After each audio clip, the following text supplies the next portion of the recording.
In a city that is famously known for how hard it is to meet people, and where there are 112 men for every 100 women, dating in Seattle is rough. So if you're looking for dating advice, this is not the video for you. That is like way above my pay grade. So the only advice I have for you is good luck. If you're watching this video, I'm going to assume that you have a date lined up, whether it be with someone that you are just starting to see or with a pre-existing partner, and you're looking for date inspiration, but make that on a budget. According to Money Geek, Seattle is the third most expensive city for dating in the US, where the average date runs around $150, which is absolutely bonkers because $150 can cover groceries for like 2 weeks. But you're in luck. As someone who has lived here for around 4-ish years, I feel like I know a little thing or two about dating in Seattle. Like, I've done extensive-ish research on the kinds of dates that you can have in Seattle that aren't your typical grabbing drinks at the bar or grabbing dinner, because, I mean, no offense, but those dates are kind of boring. I've never been a huge fan of these kinds of dates because dates are supposed to be fun and not feel like a job interview. But I mean, in this current job market, it wouldn't hurt to have some extra interview practice if you were to ask me. It should go without saying that 9 times out of 10, having a date in will be way more affordable than having a date out. But it might not be as exciting or memorable if those are the only kinds of dates you plan with your partner. And personally, from a safety perspective, I'm very uncomfortable with the idea of having a first date at my home or someone else's home, especially if I met the person through the apps. So when you're going on these dates, consider it an investment towards finding that life partner. And just think about how much money you'll be saving once you get to start splitting living expenses, because rent here is not cheap. So in this video, I'll be covering a handful of cute activity date ideas from a range of budgets, but all of them will be more affordable than how much the average date in Seattle would cost, according to Money Geek. You know the drill. My name is Rin, and let's dive right in. First stop, we have a coffee walk around Green Lake. Green Lake has a 2.8-mile inner loop path that is a perfect spot for morning dates, especially first dates. It's a gorgeous park with cute cafes around it, so for the date, you can pick up whatever kind of coffee, tea, hot bevy of choice for you and your date, and start the stroll. And that's pretty much the only time you'll be spending money for this date. What makes Green Lake a great date spot is because it is safe, because you're going to be in public, and there isn't any alcohol involved, which, I mean, it could be a good thing or a bad thing depending on who you are. And the added bonus is you don't have to worry about maintaining eye contact with your partner because, for the most part, you're going to be facing forward the entire time. The loop takes around an hour to finish, which, in the case of a first date, is the perfect amount of time to figure out if you want to spend time with the person you're seeing, or, realize it's not the best match. Which wouldn't even be a total loss because at least you got your steps in for the day. Next up, keeping it in the North Seattle theme, we have the Sunday Fremont Market, or the Winter Bridge Market, depending on what time of the year it is. This market is open from 10 a.m. to 4 p.m. and it features food trucks and local vendors selling handmade crafts, antique pieces, collectibles, vintage clothing, and furniture. The reason why these markets made it onto the date list is because it's kind of like a choose-your-own adventure, especially if you and your date enjoy the charm of thrifting. Going to these markets is free, like there isn't an entrance fee, so in theory, you don't have to spend anything. You can just browse around and enjoy the thrill of the hunt and be in the company of your person.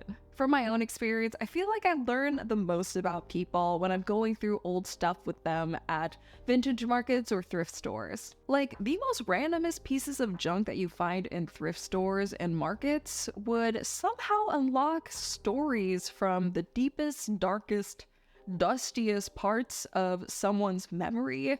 And I feel like that's a fabulous way to get to know someone's backstory, regardless if you've been seeing them for a couple of dates or years upon years. When I say this is a free date, I mean this pretty loosely. Like, I want to reiterate that there is no entrance fee. so it doesn't cost anything to walk around and leisurely browse, but if you're planning on buying things, especially a lot of things, this date could actually be very dangerous, financially speaking. I'm not here to gatekeep this because if you're living in Seattle, you are actually already paying for this. But did you know that you can go to a lot of museums and other touristy attractions with just a Seattle Public Library card? In order to get this library card, all you need to have is proof that you live in a Seattle address, which can be verified with either your driver's license or like a utility bill or something. Once you get the card, all you have to do is pop into the Seattle Public Library's website, sign in, and reserve a museum pass using their reservation system.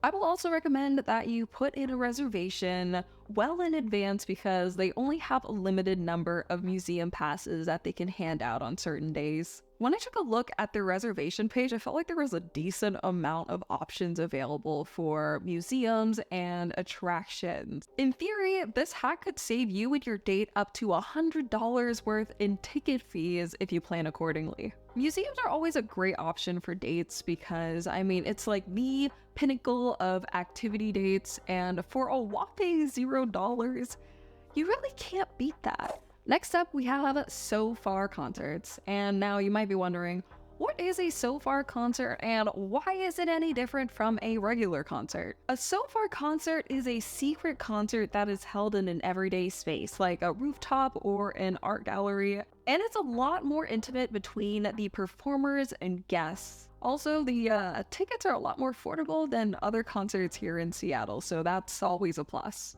There are concerts just scattered across different neighborhoods in Seattle, and it's really a luck of the draw once you buy a ticket, because you don't get details of the show until the day before, where they email you the address of the venue and other important details about the show. So hey, this is a fun way of adding a little more spontaneity into a date. Maybe discover like a new artist or genre. And, I feel like this is a lot cuter than going to a traditional concert venue, but maybe that's just me. Out of all the date ideas in this video, this flavor of date will probably be the most memorable compared to the rest. And by the way, this is not sponsored by So Far, but could you imagine if it was? If you're feeling a lot more traditional, don't worry, I got you covered. A Mariners game will do the trick. Baseball games are one of the most financially accessible sports games out there. Like, you can literally buy tickets for $11 on the official website. Now, are they the best tickets out there? No, like definitely not. But will they get you in the stadium?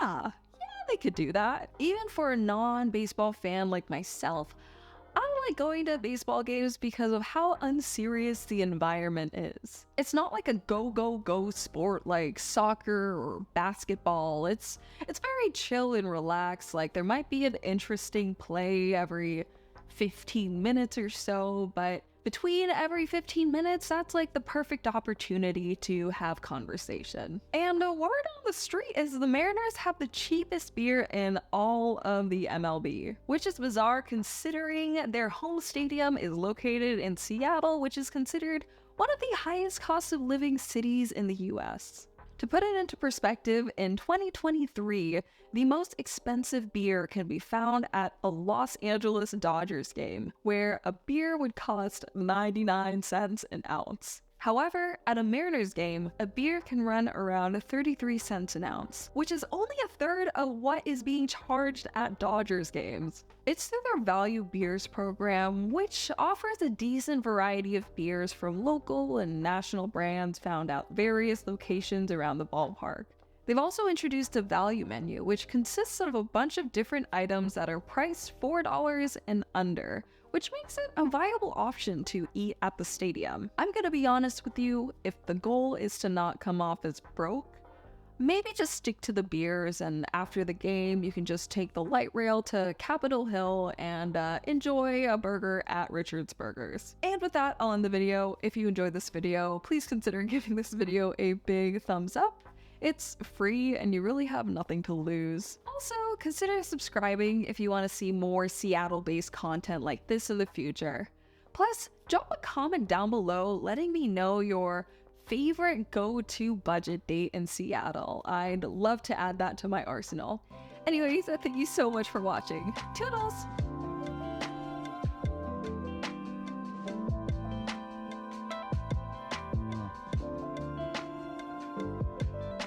I think the secret to ordering a good boba is just get the lowest sweetness you can and add the pearls, because these pearls are already sweetened, so you really don't need extra sugar.